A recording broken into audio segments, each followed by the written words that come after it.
La acusación del Ministerio Público contra el ministro de Industria y Comercio hasta el pasado 29 de mayo, Temístocles Montaz, es de consternación, porque Temístocles Montaz ha sido un dirigente importantísimo del Partido de la Liberación Dominicana y conjuntamente con Danilo Medina y Leonel Fernández fue la persona que previó los pasos más importantes del Partido de la Liberación Dominicana para la sustitución del liderazgo del profesor Juan Bosch. Y Temístocles Montaz, aparte de ser un visionario, aparte de ser un estratega en términos políticos, es también economista y ha sido una de las personas que ha ayudado a trazar las líneas maestras de los gobiernos en el PLD. Las imputaciones contra Temístocles siguen siendo imputaciones poco creíbles, flojas en términos de los datos que han aportado hasta el momento las personas que le imputan, o por lo menos lo que dice el Ministerio Público, que le han imputado desde Brasil con declaraciones 2 funcionarios importantes de Odebrecht.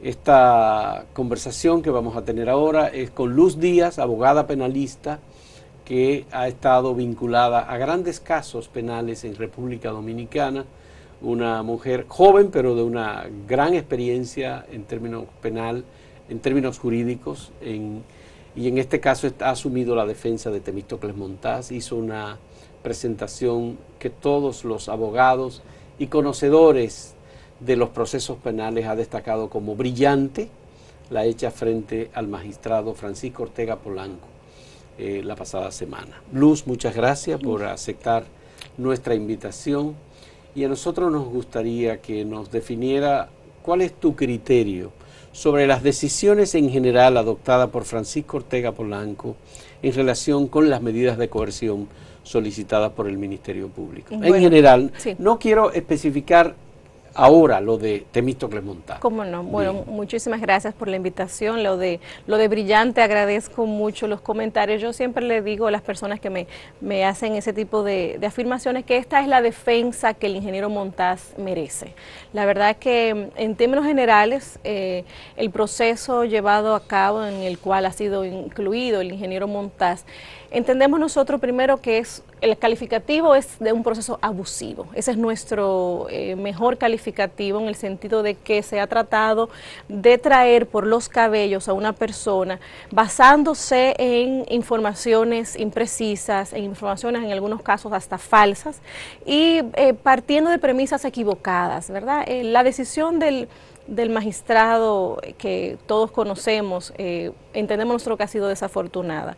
Nosotros, primero es importante que la ciudadanía entienda lo que es el ámbito de la medida de coerción. La solicitud de medida de coerción y esa decisión que se toma a los fines de asegurar que una persona se encuentre presente en un proceso que se ha iniciado. Hay otros valores que trata de preservar una medida de coerción, como podría ser la prisión preventiva, como podría ser la protección de las víctimas, protección para el entorpecimiento de la investigación, por ejemplo, donde se trata de pruebas que pueden ser manipuladas y demás. Que pueden ser destruidas. Por ejemplo, sí. Exactamente, amedrentar testigos, etcétera. En la especie, Fausto, nosotros no encontramos ninguna justificación de las previstas en la norma para que el juez haya impuesto una medida de coerción en términos generales y en términos específicos la prisión preventiva como la más gravosa de las medidas. El juez ha tomado en cuenta, ha dicho el daño social o digamos las implicaciones sociales. La magnitud de la imputación. Así es, la magnitud de la imputación, que a todas luces es una cuestión que desborda lo que es el ámbito, lo que es el valor que se quiere preservar, lo que es el objetivo de la medida de coerción.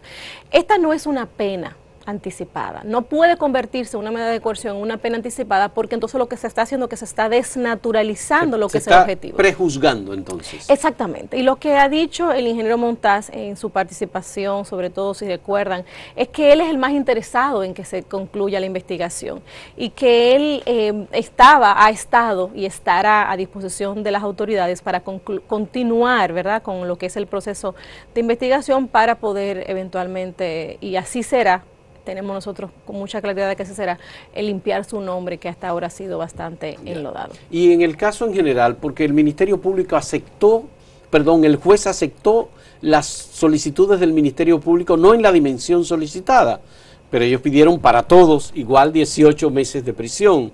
En un caso hubo 1 año de prisión y en otros casos ha habido 9 meses, 6 meses y 3 meses de prisión. Pero en todos los casos, excepto los dos que es por razones de salud, pero es prisión domiciliaria. Así es. ¿Son correctas las decisiones en general del magistrado Ortega Polanco? Bueno, ¿O el estado de libertad en lo que viene el proceso era posible en este caso? Es que el magistrado ha afirmado en su decisión que no estaba en discusión el peligro de fuga, o sea, no está en discusión el arraigo de estos ciudadanos. Y lo que ha hecho, haciendo una especie de graduación de la conducta, o sea, como si fuese una sanción anticipada, el juzgador ha tratado de graduar lo que ha sido una participación que él ha juzgado, que él ha entendido que es una participación, que hay una probabilidad de participación. Entonces, eso nos llama muchísimo la atención, porque entonces volvemos al punto de la desvirtuación, estamos desnaturalizando, lo que es ese objetivo, que es que esta persona se mantenga en el proceso y que pueda asistir a todos los requerimientos que se le haga de manera. No podemos nosotros en una medida de coerción pretender sancionar, ¿verdad?, conforme a una participación que el juez ha entendido, o sancionar previamente una cuestión que no está siendo juzgada. Y si él reconoce el arraigo de las personas, ¿por qué razón dispone la prisión? El juez ha tomado en cuenta exclusivamente el daño social. Y ha dicho la perturbación a las víctimas, que bueno, eso se entiende cuando se trata de delitos contra la persona, digamos, un imputado que ha sido acusado o sido señalado por ser agresor, pues usted entiende que la preservación de la víctima es un valor que usted quiere tomar en cuenta en ese momento. No entendemos nosotros posible, dado estas circunstancias, y siendo tan fuertemente cuestionada incluso esa causa probable, porque todo el que vio esa audiencia y que escuchó los argumentos de la defensa, tuvo esa sensación de decir, esto no es suficiente, esto no, evidentemente la duda, la interpretación, todo el análisis de la prueba no puede ir en perjuicio de la persona que está siendo procesada, es todo lo contrario, es decir, Ministerio Público, usted no me ha traído a mí suficientes elementos que me permitan, señores, llevar a una persona a prisión, de eso es lo que se trata. Entonces, eso por ejemplo, quedó claro. Quisiera saber, Luz, ¿fueron validados los documentos traducidos del Ministerio Público con las declaraciones de las personas que vinculaban a Temístocles Montaz con los sobornos? Mire, el primer elemento que establece el juzgador para establecer que existe esa causa probable fueron declaraciones de las personas procesadas en Brasil, particularmente dos ejecutivos de Odebrecht, que partiendo de ahí nosotros pusimos en evidencia cuestiones tan graves, Fausto, tan determinantes para esta decisión, como imprecisiones o errores garrafales en las traducciones que fueron discutidas. Y no son cuestiones de mera redacción, sino estamos hablando de una declaración, una traducción de una intérprete judicial que afirma que el ingeniero Montaz tuvo reuniones con empresarios de Odebrecht, y la traducción correcta, confirmada con 2, 3 intérpretes judiciales capacitados para traducir del idioma portugués al español, lo que dice la traducción, lo que dijo este empresario, este ejecutivo, es que Rondón le dijo que él, Rondón, sostuvo reuniones con el ingeniero Montaz. Entonces, desmontando... Es un cambio muy significativo. No, es determinante, Fausto, porque es el cuadro fáctico desmontado.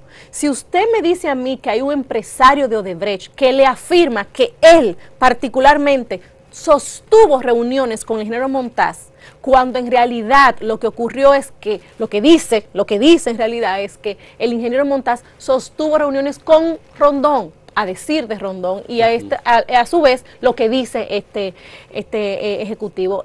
Esta simple constatación debería ser causa de que este juzgador mirara con ojerizas, digamos, lo que ha sido la imputación. Me gustaría que en el próximo segmento habláramos un poco más sobre el tema de la traducción, porque hay unos documentos que han circulado y que incluso parecen ser los mismos que ha utilizado el Ministerio Público en sus acusaciones, que por lo menos hasta ahora tienen algunos problemas de calidad de traducción. Así es. En un momento retornamos en esta entrevista, conversación con Luz Díaz, abogada penalista que defiende al ingeniero Temístocles Montaz.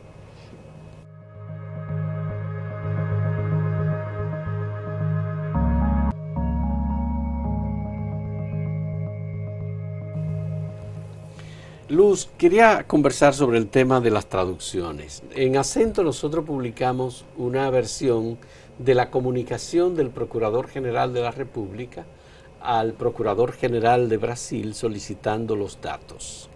La versión en español dice muy claramente del Procurador que los datos solicitados son del 2001 al 2014. Pero la versión traducida en República Dominicana y enviada en portugués hacia Brasil dice del 2001 al 2004. Le volaron 10 años. Yo lo que digo es, bueno, si se va a leer esta carta en Brasil, yo creo que la carta que van a leer es la traducción al portugués. Dicen, bueno, eso no tuvo efecto, ellos lo entendieron porque al final enviaron información que incluye al 2014.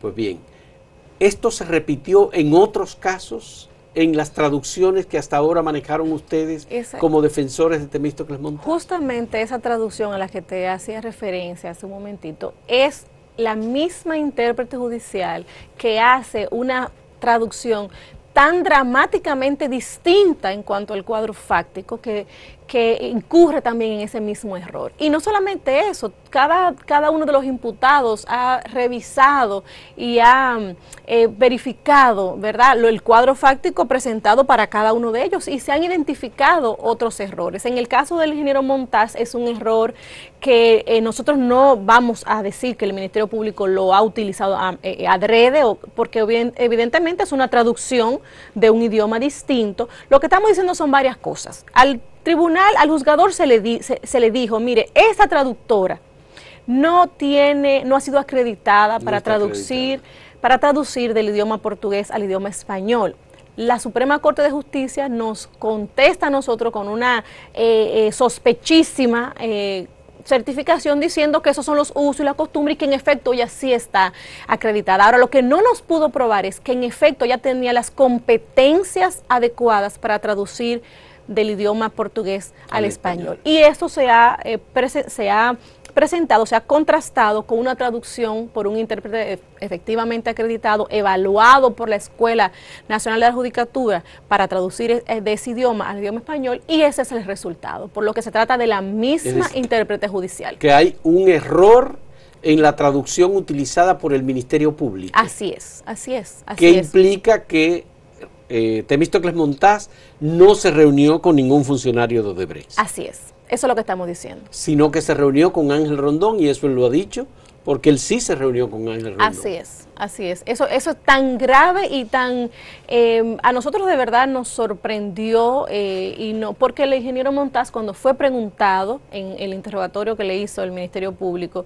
si conocía a ese ejecutivo de Odebrecht, que es Sá Bayardi, él en repetidas ocasiones dijo que no lo conocía, que nunca se había reunido con ese ciudadano, y esto llevó a que nosotros hiciéramos esa verificación de esa declaración, dando como resultado un error, digamos, inexcusable en este caso. Otro error que nosotros detectamos en la imputación del Ministerio Público no fue con Temístocles Montaz, sino con Roberto Rodríguez, que le imputaron haber hecho 2 depósitos por 100 millones de pesos y en realidad fueron 2 depósitos por 1 millón de pesos, 500.000 pesos cada uno.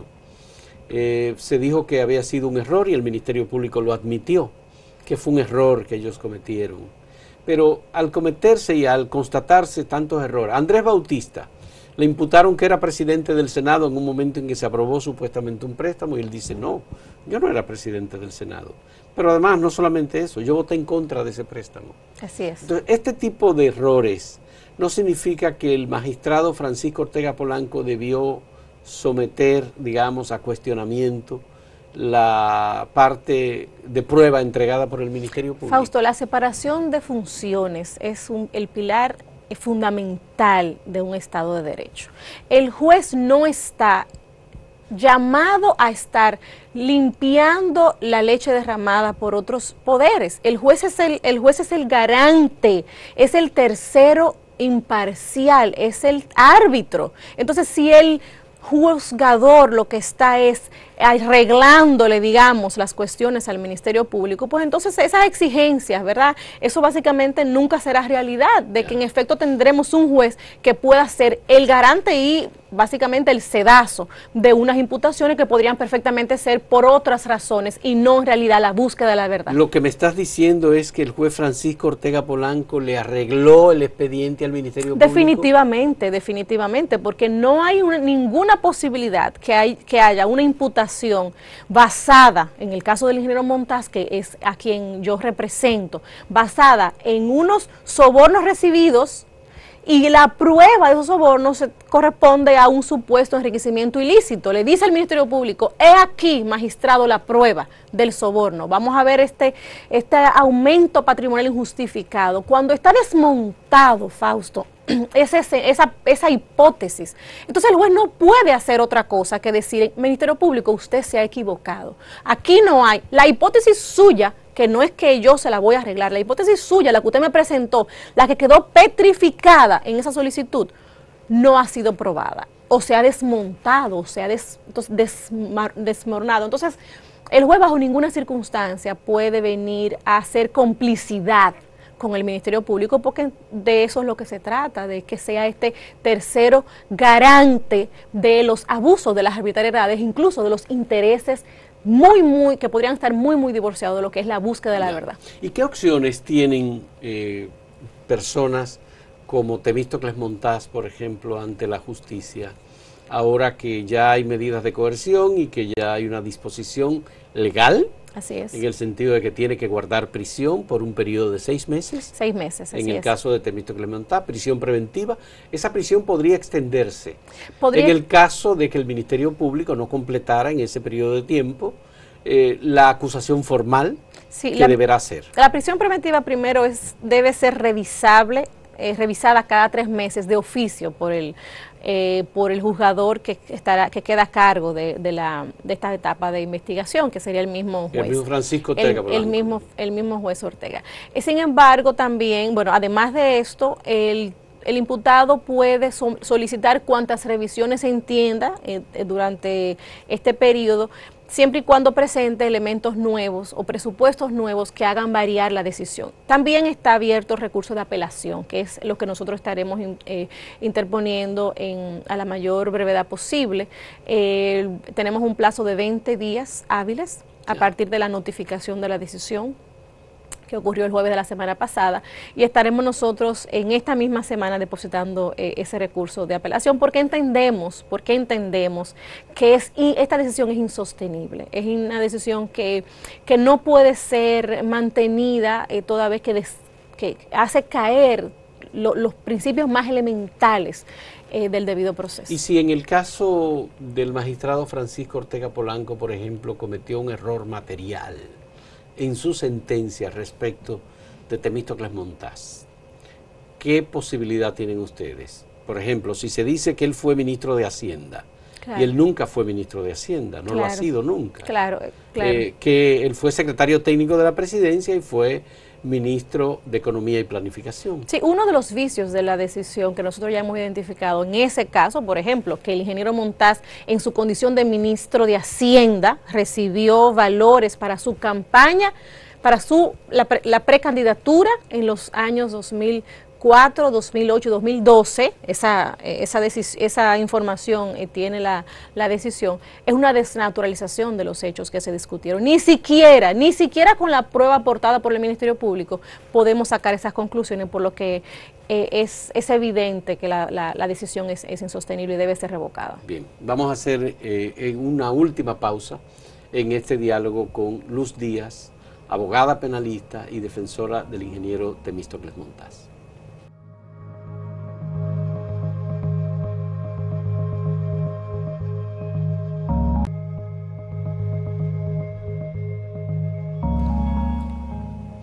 Luz, ustedes fueron de los primeros representantes jurídicos, en este caso de Temístocles Montaz, que anunciaron inconformidad con la decisión del magistrado Francisco Ortega Polanco y anunciaron que recurrirían la decisión. Así es. Ya tú me has dicho que sí, que lo van a hacer. ¿Cuáles son las opciones o las posibilidades que tiene Temístocles Montaz de ser favorecido, digamos, con una revisión de la decisión de coerción?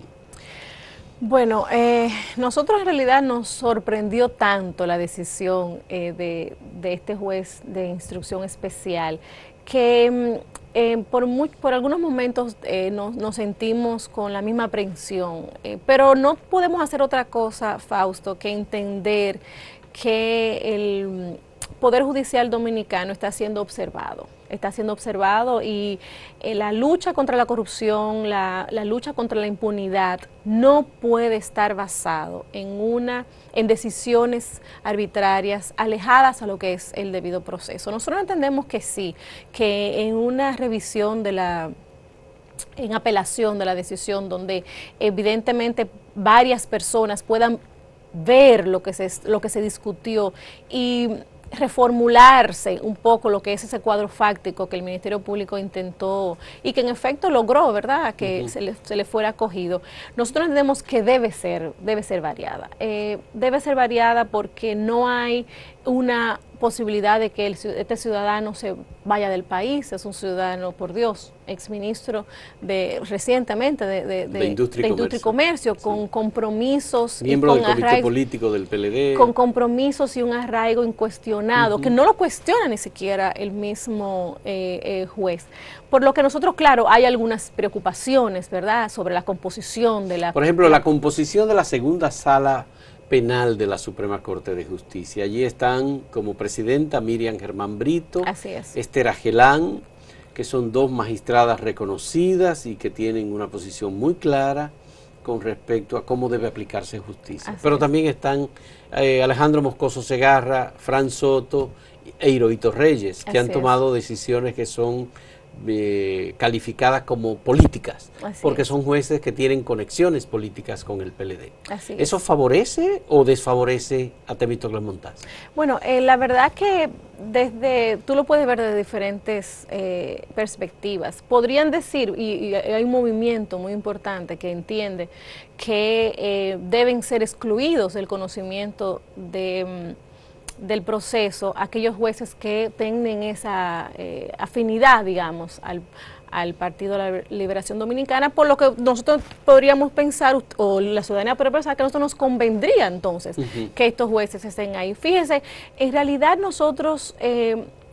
las cuestiones de imparcialidad o de parcialidad, de dependencia, digamos, son cuestiones que deben ser analizadas de manera en concreto, no en abstracto. Recientemente hubo una discusión, por ejemplo, sobre la presidenta de esa Cámara que manifestó, ¿verdad?, que no no iba a participar, que es una inhibición previa al proceso, pues incluso esas inhibiciones deben de irse conociendo de manera concreta. ¿En qué medida eso una se conoce persona, en la Cámara? Exactamente, el resto de sus El pares. resto de sus pares, sí. Exactamente. Conoce de esas causales de inhibición, porque eso está regulado, eso está arreglado. El Código Procesal Penal establece cuáles son las causales por las cuales un juez, un juzgador, puede, primero, si él entiende que su imparcialidad perdón, está comprometida, Sí. o si alguna de las partes así lo entiende. Pero hay precedentes en el sentido de que un juez haya presentado, por razones que entiende atinentes, una inhibición y que no le haya sido acogida. Sí, claro, los hay. Igual que las recusaciones, donde una parte... No, pero una recusación es diferente cuando es una inhibición que procede de un magistrado. Sí, son raras, en raras ocasiones, porque evidentemente cuando un juzgador en su fuero interno entiende que no será imparcial, pues es evidente que sus pares o quien vaya a conocer de esa inhibición tiene que tomar eso en cuenta. Ahora, eso no puede ser una excusa para que cualquier juzgador en cualquier momento simplemente se libre de conocer una cuestión. Por eso es que debe ser verificado por sus pares. En el caso de Miriam Germán Brito, como presidenta de la Cámara Penal de la Segunda Sala, ella es una persona con una credibilidad y una probidad fuera de toda duda. Así es. De manera que a nosotros nos pareció precipitado la comunicación de ella al presidente de la Suprema Corte de Justicia, y nos pareció que ella estaba, exonerándose o quitándole a la sociedad dominicana, claro, contar con una jueza creíble en un caso verdaderamente importante. Así es. Yo no creo que haya una persona en este país y en la región que pueda poner en duda que la participación de esta magistrada Miriam Germán vaya a ser una garantía de lo que es el debido proceso, de lo que es la justicia. No, es lo contrario, su presencia así es una garantía exactamente. de cómo debe juzgarse el caso. Justamente. Obviamente eso es un tema que se va a discutir. Yo entiendo que esos son de los temas que la ciudadanía debe estar atento en los próximos, en el próximo desarrollo, ¿verdad?, del caso, porque esas son las primeras, si esas inhibiciones, que son, decimos que una inhibición previa, pero bueno, si se dan esas inhibiciones en el momento de los apoderamientos, hay formas de completar esa composición de la Corte. ¿Y en cuánto tiempo se estarían conociendo, y si se conocerían individualmente o se conocerían en conjunto? En la práctica se conocen en conjunto. En conjunto. Sí, la Secretaría del Tribunal debe de esperar el vencimiento de los 20 días laborables para asegurarse que ninguno de los imputados se quede, ¿verdad?, sin haber ejercido su derecho, y a partir de ahí entonces se fijaría una audiencia para conocerlo, y se conocerán en conjunto. Y se conocerían en conjunto. Bueno, la Marcha Verde ha solicitado que 3 de los jueces de esa sala, en la marcha de ayer, de este domingo, que no participen en la decisión porque son jueces vinculados políticamente. Muchas gracias, Luz, por aceptar esta conversación. Luz Díaz, abogada penalista, defensora de Temístocles Montaz, exministro de Industria y Comercio, miembro del Comité Político del Partido de la Liberación Dominicana, vinculado con este expediente sobre sobornos de Odebrecht en nuestro país. Muchas gracias, Luz, y muchas gracias, señores, a ustedes por la compañía en el diálogo.